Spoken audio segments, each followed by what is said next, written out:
The automatic doors slid open and shut with mechanical efficiency as a stream of customers bustled into Wilson's Market. Inside, the air buzzed with the sounds of rustling shopping bags, beeping registers, and the occasional chatter of shoppers. Behind the customer service desk, Mr. Carter stood rigid, his arms crossed over his chest.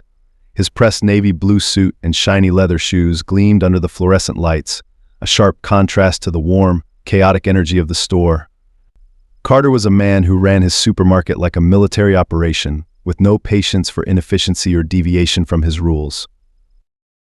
To the employees, Carter was a tyrant. He demanded perfection, aisles aligned, produce free of blemishes, and customers moving briskly without loitering. To Carter, appearance was everything. He believed the key to a successful store was keeping troublemakers at bay, and he had no qualms about who he deemed as such. His sharp gaze was always scanning for anyone who might disrupt the polished image of Wilson's Market. Just as Carter was about to chastise an employee for leaving a smudge on the glass counter, he noticed movement near the entrance. A man stood hesitantly just beyond the automatic doors, peering inside with wide, uncertain eyes. He wore a tattered coat several sizes too big, his jeans were frayed at the hems, and his shoes, if they could still be called that, were a mismatched pair with soles so worn they barely clung to the fabric. The man's scruffy beard and unkempt hair only heightened the image of someone Carter instinctively categorized as problematic. Carter's eyes narrowed. "Diane," he barked at a young cashier nearby. She flinched and turned to him. "Watch the register. I'll handle this." Carter adjusted his tie, plastering a disingenuous smile on his face as he strode toward the entrance. "Sir," he called out, his voice laced with fake politeness. "Can I help you with something?" The man looked up, startled. His grip tightened around the faded duffel bag slung over his shoulder. No, I'm just here to..." To what Carter cut him off, stepping closer. His voice lowered, dripping with suspicion. "We don't allow loitering here. If you're not buying anything, I suggest you move along." The man's expression fell. He glanced at the shelves inside, his gaze lingering on the bread aisle. "I just need a minute to..." Carter raised a hand to silence him, his smile dropping. "I don't think so. This isn't a shelter. We run a business here, not a charity." He gestured toward the parking lot. "The city is places for people like you." The man's shoulders hunched as if he were trying to shrink into himself. A few customers had paused, their eyes flicking toward the commotion, but no one said anything. Some quickly averted their gaze, while others whispered to each other. Carter thrived on making an example out of situations like this to assert his authority and maintain the image of his store. "Please," the man said softly, his voice barely audible. "I just need..." "I said no," Carter snapped, his voice rising now. "You're making my customers uncomfortable. Leave. Now." The man froze, his eyes darting between Carter and the shelves inside. For a moment, it looked like he might protest, but then he nodded wordlessly and turned to go. His duffel bag dragged against the tiled floor as he shuffled away, his shoulders slumped in defeat. Carter watched him leave with satisfaction. He turned back to the store, straightening his tie as if he'd just solved a major crisis. "Get back to work," he barked at the employees who had paused to watch. "This isn't a circus." As Carter returned to his post behind the customer service desk, Diane, the young cashier, hesitated. She glanced at the man walking away, then at Carter, biting her lip. "Mr. Carter," she began tentatively. "Do you think maybe..." What Carter cut her off, his eyes narrowing. "Do I think maybe what?" Diane faltered, looking down at the floor. "Nothing. Never mind." "That's what I thought," Carter muttered, turning his attention back to the monitors displaying security footage of the store. "Focus on your job, Diane. We don't have time for distractions." Outside, the man lingered near the edge of the parking lot, his eyes fixed on the store. He leaned against a lamppost, gripping the strap of his duffel bag tightly. From a distance, he could hear the sounds of laughter and chatter from shoppers coming and going, their arms laden with bags of groceries. He clenched his jaw, his stomach tightening with hunger. For a moment, he considered walking back in, consequences be damned. But the humiliation of being thrown out again was too much. Instead, he lowered himself onto the curb and rested his head in his hands. Back inside the store, Carter continued his rounds, barking orders and keeping a sharp eye on every corner of the market. But as he moved through the aisles, his thoughts drifted back to the man at the door. Something about the encounter lingered in his mind, an unsettling itch he couldn't quite place. Perhaps it was the way the man had looked at him, not with anger or defiance, but with a quiet, haunting resignation. It was a look Carter wasn't used to seeing, and it left him feeling strangely unsettled. He shook the thought away, refocusing on the task at hand. There was no room for sentimentality in his world. Rules were rules, and his store was no place for charity cases. If people wanted respect, they had to earn it. That was the philosophy that had carried Carter through his career, and he wasn't about to change it now. But outside, the man Elijah sat quietly on the curb, watching the store from a distance. He wasn't done here, not yet. Elijah remained seated on the curb, his rough hands clasped together tightly, knuckles turning white as he fought against the wave of shame threatening to drown him. A pang of hunger gnawed at his stomach, but it was the sting of Carter's words that cut deeper. People like you. It wasn't the first time Elijah had heard those words. It wasn't the first time someone had looked at him and decided, based on his appearance, that he didn't belong. He took a deep breath and stood, brushing off the dirt that clung to his threadbare coat. The duffel bag hanging over his shoulder seemed heavier than before. Elijah's steps faltered as he approached the edge of the parking lot. The store loomed ahead, brightly lit and teeming with activity, an oasis for those who belonged. He wasn't sure why he stayed or why his feet carried him back to the glass doors that had just slammed shut on him minutes earlier. As he hesitated near the entrance, a woman stepped out, balancing a crying toddler on her hip and fumbling with her shopping bags. One bag slipped, sending a box of cereal tumbling to the ground. Elijah moved instinctively, darting forward to retrieve it. "Here," he said, his voice gentle as he handed it back. The woman gave him a nervous smile, her eyes scanning him quickly. "Thanks," she said, her grip tightening on her child as she stepped away. Elijah sighed and turned back to the doors. He saw Carter now, standing inside near the customer service desk, surveying the store like a hawk. Their eyes met through the glass for a brief moment, and Carter's expression darkened. He strode toward the entrance, his polished shoes clicking sharply against the tiled floor. As the automatic doors slid open, Carter's voice came out like a bark. "I thought I told you to leave." Elijah raised his hands in a placating gesture. "I'm not causing any trouble, I don't care," Carter interrupted, stepping outside. He squared his shoulders, his voice carrying the practiced authority of someone who'd spent years perfecting the art of dismissal. "I already told you once. You're not welcome here." "I just need to grab some bread," Elijah said calmly, though his voice carried a quiet intensity. "I have the money." Carter scoffed, crossing his arms. "Really? With what? I've heard this song and dance before. You buy one thing, then hang around begging for scraps. I'm not letting you disrupt my store." Elijah's jaw tightened, but he kept his voice steady. "You didn't even give me a chance."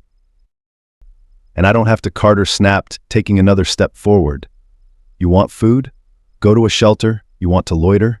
Do it somewhere else. You think you can just walk in here and—" "Excuse me," a woman's voice cut through the air. Both men turned to see an older customer standing nearby, her arms folded. "What exactly is going on here?" "Nothing that concerns you, Mom," Carter said quickly, his tone softening slightly. "Just dealing with a disturbance." The woman frowned, her gaze shifting to Elijah. "Disturbance? The man just wants to shop." Carter sighed, pinching the bridge of his nose. "Look, I don't have time for this. I have a store to run. Sir, I'm asking you one last time, leave."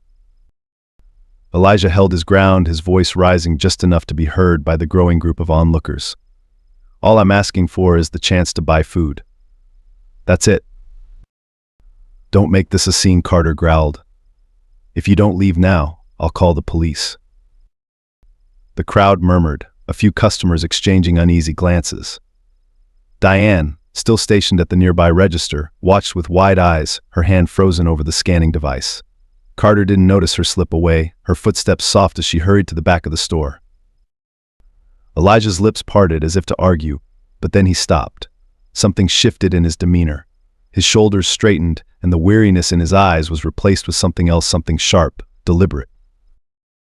"You want me to leave?" he asked, his voice calm but firm. "Fine. Before Carter could respond, Elijah reached into the front pocket of his coat. Carter's eyes widened, his hand twitching toward the phone clipped to his belt. But Elijah wasn't pulling out a weapon. Instead, he withdrew a sleek, black leather wallet and flipped it open, holding it up for Carter and the gathering crowd to see. The badge inside gleamed under the harsh parking lot lights. Federal Bureau of Investigation. Special Agent Elijah Grant. For a moment, no one spoke. Carter's mouth hung open slightly, his eyes darting from the badge to Elijah's face, as if trying to reconcile the image of the scruffy man before him with the emblem of authority in his hand. "I think we should have a conversation inside," Elijah said quietly, his words carrying the weight of someone who wasn't asking. The air inside Wilson's Market seemed to still as Elijah stood at the entrance, the gleaming FBI badge in his hand catching the overhead lights. For a moment it was as if the store collectively forgot to breathe. Carter's face drained of color, his usually smug expression frozen in stunned disbelief. The murmurs among the crowd of onlookers swelled, their voices weaving a tapestry of confusion and intrigue. "Wait, did he say FBI 1?" customer whispered. "No way. Look at him," another murmured, skepticism heavy in her tone. Carter cleared his throat, attempting to regain his composure. "Is this some kind of joke?" he said, his voice rising an octave. You expect me to believe you're with the FBI?" Elijah's expression didn't waver. He stepped forward, the worn soles of his shoes scuffing against the tiles, but his presence carried an unexpected gravity. "Believe whatever you want," he said evenly, tucking the badge back into his coat. "But if you think I'm leaving, we've got a problem." The crowd parted instinctively as Elijah entered the store. Carter stumbled back a step, his bravado crumbling under the weight of the man's calm yet commanding demeanor. "Look, Agent Grant, was it?"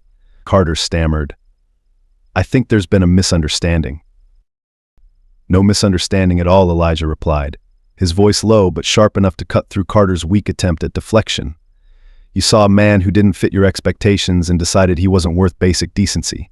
That's the only misunderstanding here." Carter's mouth opened and closed, but no words came out. He was unaccustomed to being on the defensive, let alone in his own store, and certainly not in front of a crowd. The whispers among the customers grew louder. "You should have let him shop," someone muttered. "This is embarrassing," another said. Elijah's gaze swept over the group of onlookers, his posture unyielding. "If anyone else has concerns about why I'm here, feel free to speak up," he said. His tone wasn't confrontational, but it carried a quiet strength that silenced any lingering doubts. The murmurs ceased. I don't think that's necessary," Carter sputtered, his face now a deep shade of red. "Why don't we step into my office? We can clear this up privately." Elijah considered the offer for a moment, then nodded. "Lead the way." The two men walked through the store, the customers parting like the Red Sea to let them pass. Employees whispered among themselves, their eyes wide with curiosity. Diane stood at the edge of an aisle, gripping a stack of price tags, her heart pounding in her chest. She had seen enough of Carter's antics to know he needed to be taken down a peg, but she hadn't expected the situation to unravel like this. Carter's office was cramped and unremarkable, with filing cabinets lining the walls and a desk piled high with paperwork. He hurried inside, gesturing for Elijah to follow. As soon as the door clicked shut, Carter turned to face him, the polished mask of professionalism slipping entirely. "Look," Carter began, his voice strained. "I don't know what this is about, but I run a respectable business here. You can't just come in and—" "Stop," Elijah interrupted, holding up a hand. His calm tone cut through Carter's rambling like a knife. "This isn't about your business, it's about your behavior." Carter bristled, his jaw tightening. "My behavior? You came in here looking like, well, how was I supposed to know who you were?" "That's the problem," Elijah replied, his voice taking on an edge. "You didn't care to know. You saw what you wanted to see and acted accordingly. You humiliated me in front of your staff and your customers because you assumed I didn't matter." Carter's eyes flicked away, unable to meet Elijah's gaze. He reached for the chair behind his desk and sat heavily, his hands gripping the armrests. "Look, I'll admit I might have overreacted, but you can't blame me for being cautious. You don't know the kind of people we get in here."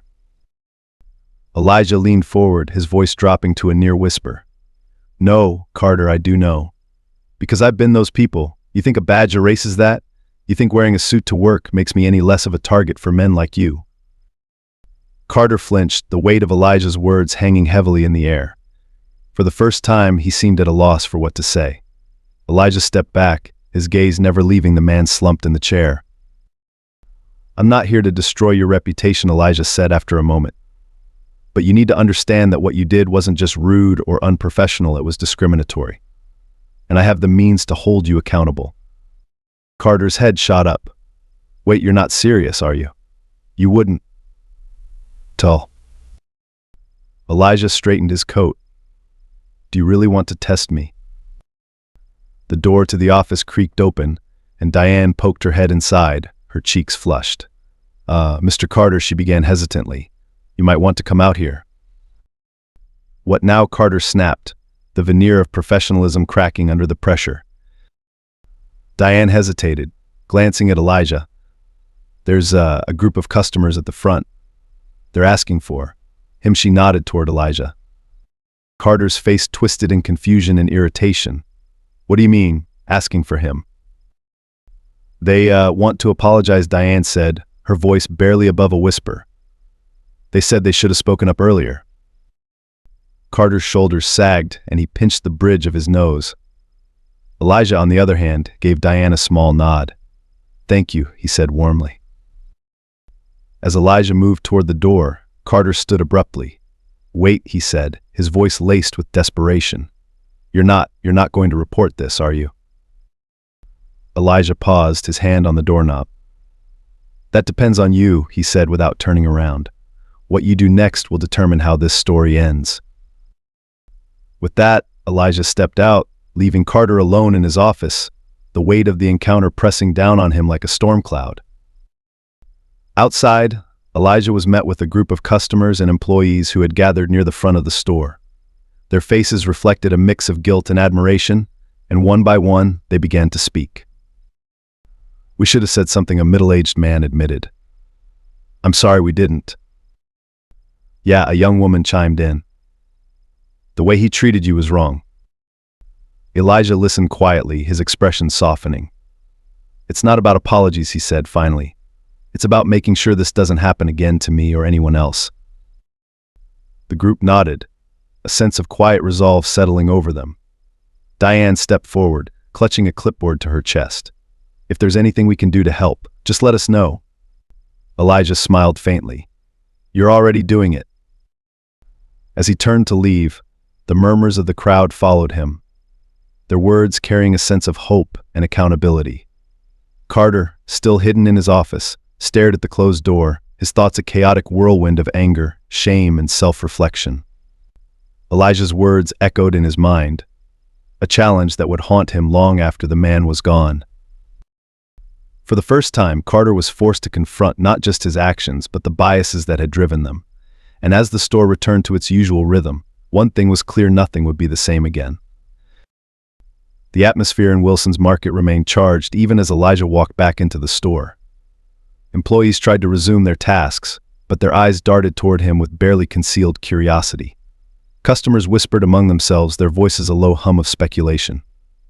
Despite the buzz, Elijah moved with purpose, heading toward the bread aisle, the faint squeak of his worn shoes against the polished floor the only sound he made.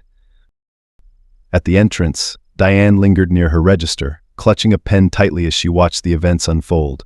Her heart thudded in her chest, a mixture of guilt and admiration making her uneasy. She thought about how many times she had seen Carter's quick temper and his dismissive treatment of customers he deemed unworthy. Never once had she spoken up. But now, seeing Elijah walk with quiet dignity, she felt a tug of resolve.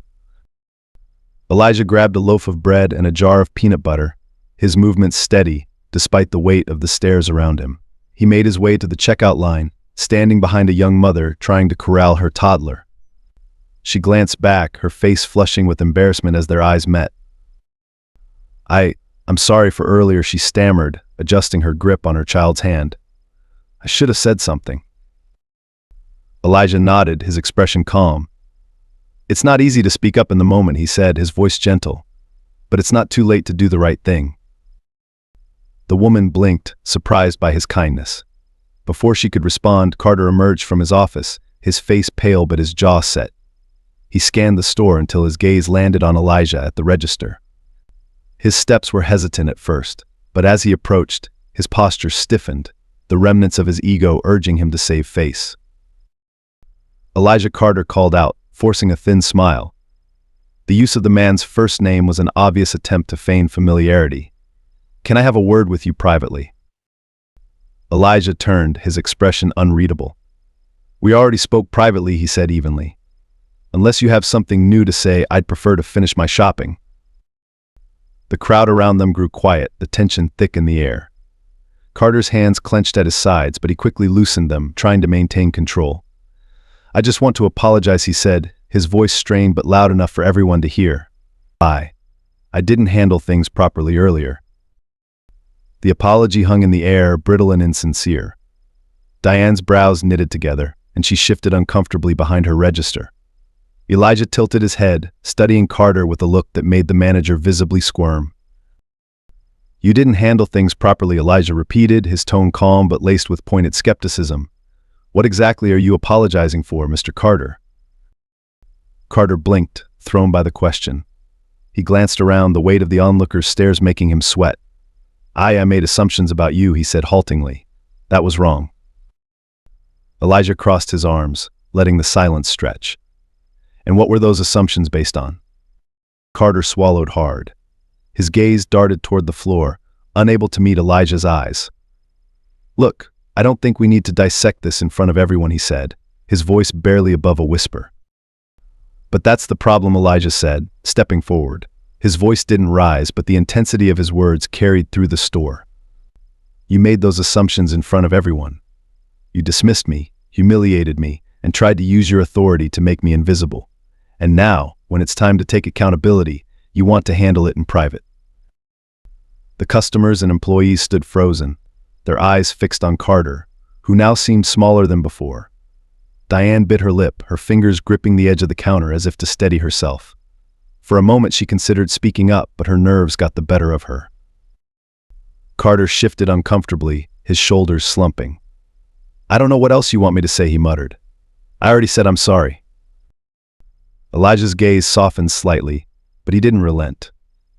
"I don't need an apology for myself, Mr. Carter. I need you to think about the next person who walks into this store. Will you judge them the same way you judged me? Will they have to prove their worth just to exist in your space?" The weight of Elijah's words seemed to land on Carter with full force. His mouth opened as if to respond, but no words came out. Instead, he nodded stiffly and stepped back, retreating toward the customer service desk with the air of a man who had been thoroughly defeated. Elijah turned back to Diane, placing his items on the conveyor belt. "I'd like to pay for these, please." Diane snapped out of her daze, fumbling to scan the bread and peanut butter. As she bagged the items, she leaned forward slightly, her voice barely above a whisper. "Thank you," she said, her eyes glistening, "for standing up to him." Elijah smiled faintly, handing her a few crumpled bills. "It's not about standing up to him," he said. "It's about making sure he thinks twice next time."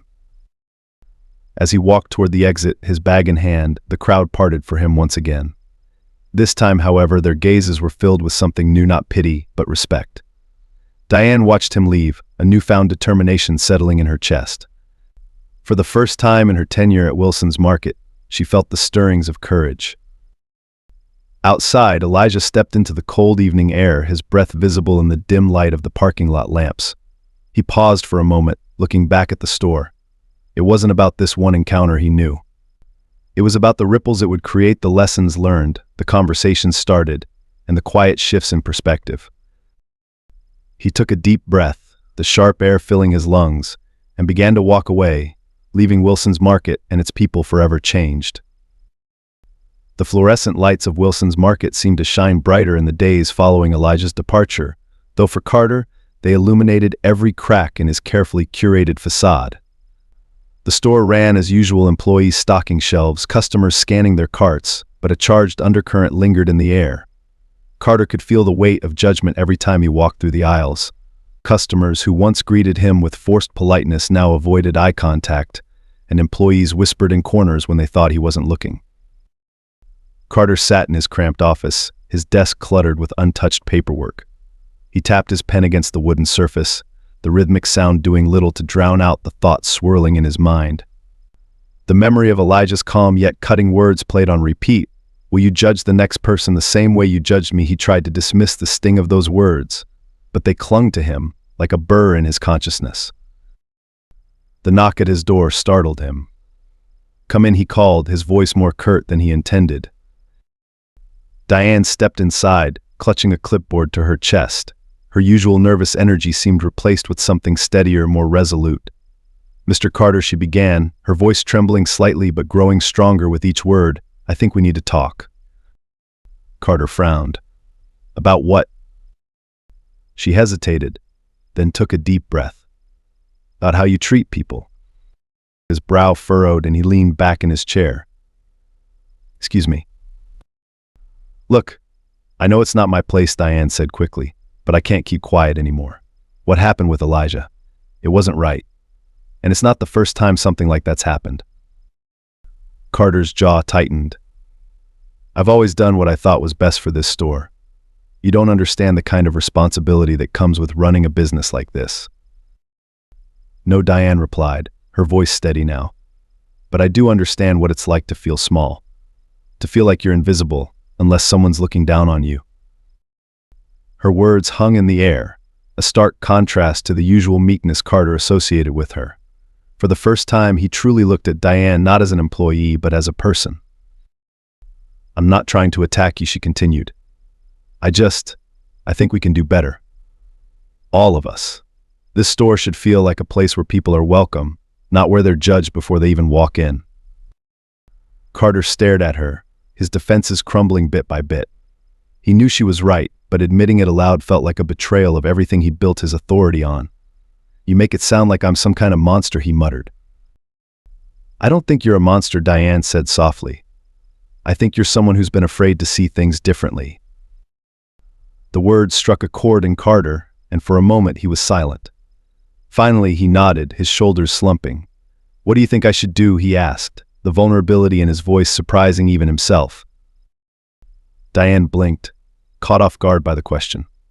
"Well," she said, her voice faltering before she regained her footing, "I think we start by addressing what happened. Not just with Elijah, but with the way this store operates. Maybe we can partner with a local shelter or community group, do something that shows we're committed to change." Carter rubbed his temples, the idea both daunting and oddly freeing. "You think that'll make a difference?" "I think it's a start," Diane replied. Carter sighed, the weight of the conversation pressing on him. "All right," he said finally, "let's see what we can do." The following week, Carter stood near the entrance of the store, watching as a small team from a local homeless outreach organization set up a donation bin. Flyers promoting a food drive were taped to the glass doors, and employees wore badges that read, "Wilson's Market supports our community." It wasn't a grand gesture, but it was a step of visible acknowledgement of the store's commitment to becoming a better space. Customers paused to read the flyers, a few even dropping canned goods into the bin on their way in. Diane stood nearby, her clipboard tucked under her arm, watching with a small smile. Carter approached her, his hands stuffed in his pockets.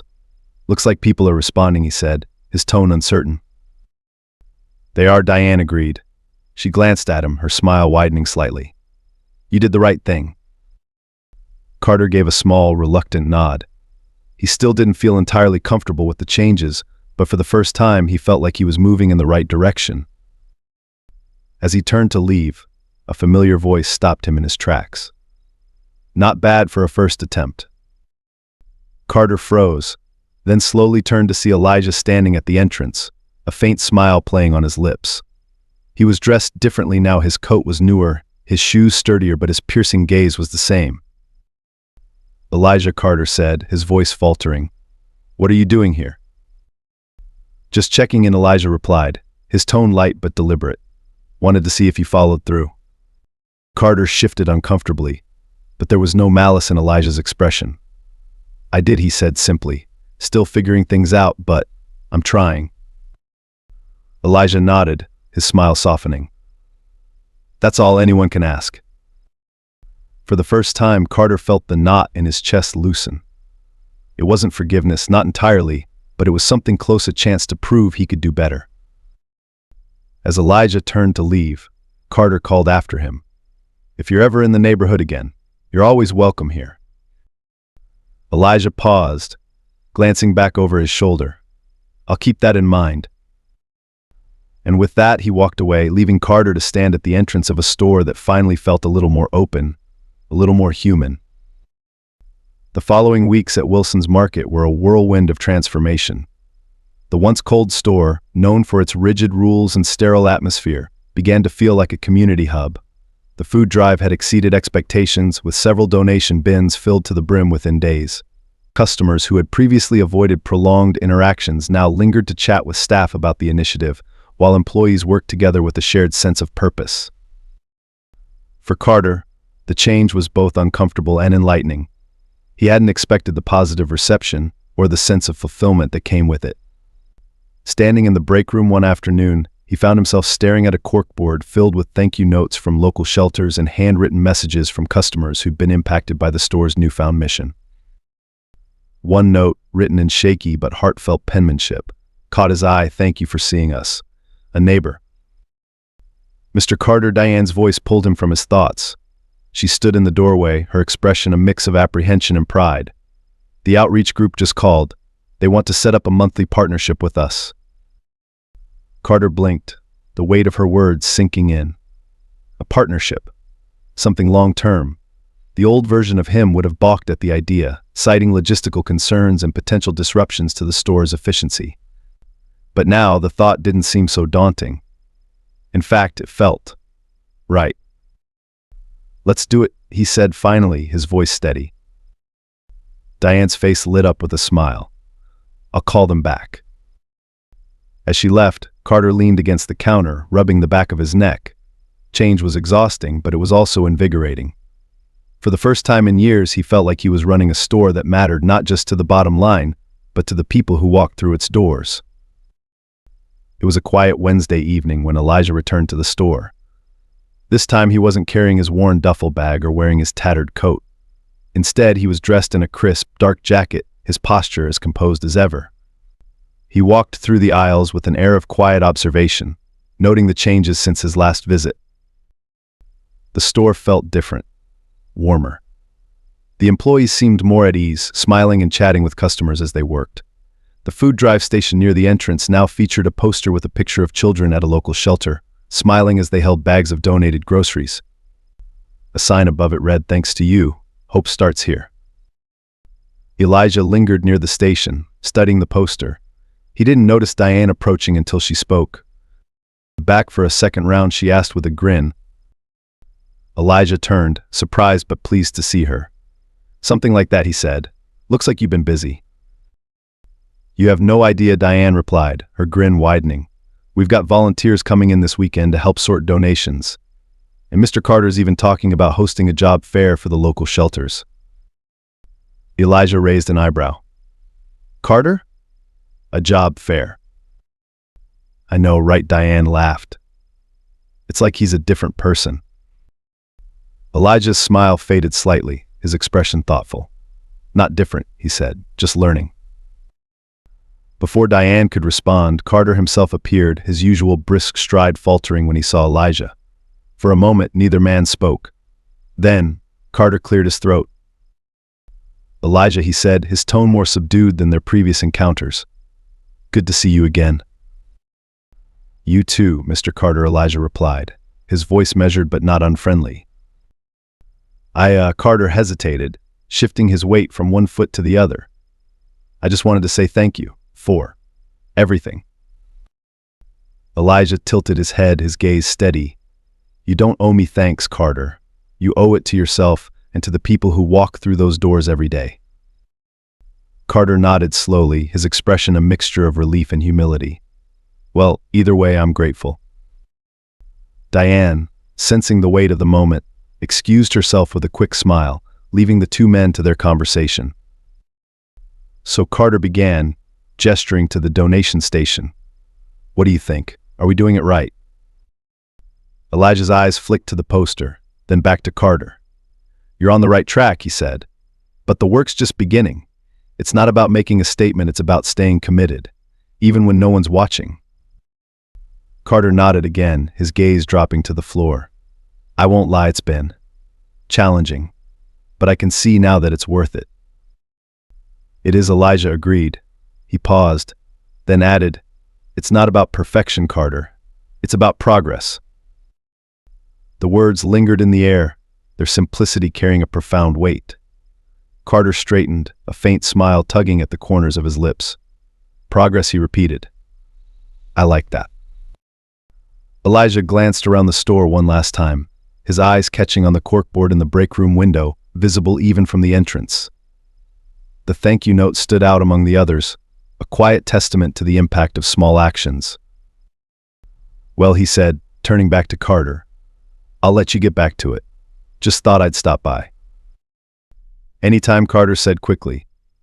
You're always welcome here. Elijah's smile was faint but genuine. Good to know. As he stepped outside, the cool evening air greeted him, carrying with it the sounds of the city, a symphony of voices, footsteps and car engines blending into a single, living rhythm. Elijah paused on the sidewalk, glancing back at the store. It was just a market, an unassuming part of the neighborhood, but tonight it felt like something more. A place where change was possible, a place where people could start to see each other a little more clearly. With a deep breath, Elijah adjusted his jacket and began walking, his steps steady and purposeful. The journey ahead was long, but it was one he was ready to face one step at a time.